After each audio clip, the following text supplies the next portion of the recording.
Hey folks, welcome to Dad's Den of Pop Culture. I have a book recommendation today. I've been reading this over about the last month or so, at lunch at work. It's called The Green Gods. You notice we're talking about one of the dog books. You always look for these when you go to thrift stores and used bookstores because you're rarely disappointed. The Green Gods by N.C. Henneberg, but it's actually Nathalie and Charles Henneberg, or, since they're French, Nathalie and Charles Henneberg, I don't know. And translated by C.J. Cherryh. I think that's how you pronounce the name, and I could be wrong. Now, this was published originally in 1961 in French. This translation comes from 1980. Science fiction with some elements of fantasy. When I first started reading it, it took me a little bit of time to get into it. Now, it wasn't a matter of me not liking it from the start, but I wasn't exactly sure where it was going. It was somewhat dense with description. Now, that's not a bad thing for me necessarily.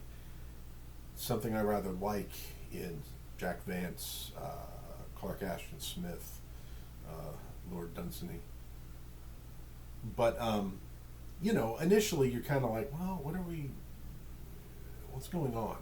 What's going on? You are thrown a bit into the middle of the story. They give you some explanation of what's going on, but, what's the action? What's the conflict? It did take a little while to get into it, but once I got there, and in some of the very descriptive scenes, the book really started to steal my heart. It was fun to read. It was beautiful. It sparked the imagination. You start going, oh, if this was a cartoon, if this was live, could you even do it live action? But animated or a comic book. Because it's quite beautiful. The description is interesting and deep and meaningful, because I noticed reading the book, you begin in a bit of a state of confusion. Imagine you've had too much to drink, you're a little, and things are swirling around you, and you get this dense descriptive prose with colors, with textures. But over the course of the book, it's like you're waking up to the harsh, very harsh realities of the people in the story. And as you do, you get less and less of that kind of description. And the book becomes more action-oriented than description-oriented. And it makes a lot of sense in the context of the book. So, what's it about? Well, shortly, and with no spoilers. It's set on Earth, well, we'll say 2,000 years into the future. Well, 2,000 years into the future of this book, not 2,000 years into our future, because it was a time when mankind had developed starships and could visit other stars, so faster than light travel. Had colonies out in space. An event occurs that cuts Earth off from the rest of humanity. And I'll read the first paragraph, well, I guess technically the first and second paragraphs, so you can get an idea of what we're talking about here. And I don't have my bifocals on, so got to take off the glasses in order to read. Life had won. On Earth, it was the year 2000 of the cosmic reckoning and of the Green Night. The great cataclysm, which had once ravaged the world, was dissipating in the eternal passage of time. A few sacred books, graven on jade and onyx, and fixed to their altars by chains of orichalc, recorded that the world's death had come from the stars, One day, Earth's magnetic field had shifted. The earthly shell had burst, and the world's outlines had undergone profound changes. Oceans left their limits, overwhelming continents. A rain of meteors paved the mountains with jeweled fire. Two unprecedented moons, one blue, one green, rose over the horizon. And so we're treated to what you could call a post-apocalyptic Earth. Not because of, nuclear war or something of that sort, but of some strange cosmic shift. And so much of the world has been sunken beneath the waves. We have small continents that are left. And this particular story is set on what you presume to be the remnants of Mexico, South America.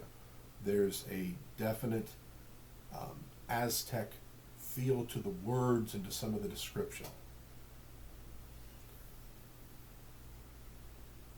The story really begins with a man, a hero named Aran, returning from a voyage, we'll say around the world, probably not circumnavigating the entire globe.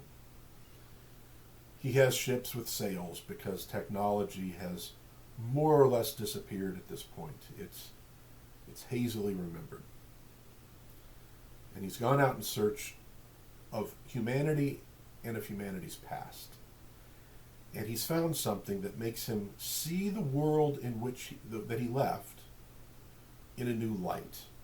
He starts to understand because human beings now live partially under the rule of mutated plants. They can move around. They can think telepathically. And he's getting this inkling that the plants are using humanity, or maybe trying to eliminate humanity. And the queen who rules over this remnant, this last human empire, Atlina, he is betrothed to her, and he wants to convince her that there's something wrong, and that's something she doesn't want to hear. I won't go any further than that, really, because I'd start to spoil the story for you. But upon finishing the book, I thought, I think this is one of the most extraordinary books I've ever read. I really deeply loved it. It was beautiful and it was meaningful. There are some twists, there are turns that took me by surprise as the book went on. Characters that I didn't necessarily care much for at the beginning, I kind of really started to care for by the end. It's a satisfying conclusion. It's a really beautiful read. So, if you happen to be at a thrift store, or you could hit eBay, and it's probably on Amazon, maybe used, maybe there are new copies too. The Green Gods by Nathalie and Charles Henneberg, translated by C.J. Cherryh. A very interesting take on a post-apocalyptic Earth, and really on, well, there's a few things you can pull out of it. What it means to be a human being, really. But also you can draw some parallels. Human beings in this sort of doped up illusory state from plants. It was written in 1961, so a lot of that stuff was on its way, but I think a lot of people understood what was coming. But you can draw parallels to a lot of different conflicts in society, which is one of the things that makes a book rather good. But all the while, it is, again, beautifully written, satisfying action, good surprises, good reveals, good twists. It is a good story. So it's not just a matter of, it's a deep allegory. I don't think it's necessarily an allegory of anything, other than people sort of losing their humanity to maybe any number of things. I highly suggest The Green Gods. Go out there and find it. If you like sci-fi, if you like fantasy, And for all the role-playing game folks out there, you're doing your Gamma World, you're doing your Mutant Future. You can get some good ideas out of this book. You can get some interesting ideas out of this book. It's a different take on the subject, and it would help you blend your game nicely with the fantasy milieu. You want to do the Gamma World plus Advanced Dungeons and Dragons, you could probably find a way to use this. You'll have to use the psionic rules. I know, that can be tough, but you can do it. So, The Green Gods by the Hennebergs, translated by C.J. Cherryh. Well worth the read. I highly recommend the book. It was a nice surprise. It was a thrift store pickup for me. I go through, I look for the older books, and hey, when you're paying 50 cents to $1, you take a shot. That's why thrift stores are great for these kind of things. You don't have to go deep into debt to experience, to try out a whole lot of different kind of fantasy and science fiction. So, folks, take a look at it. Hey, I hope that you have a blessed day. I hope you're kind to one another. And I hope you have some fun. Until then, like, subscribe, share, and I will see you again on the next Dad's Den of Pop Culture.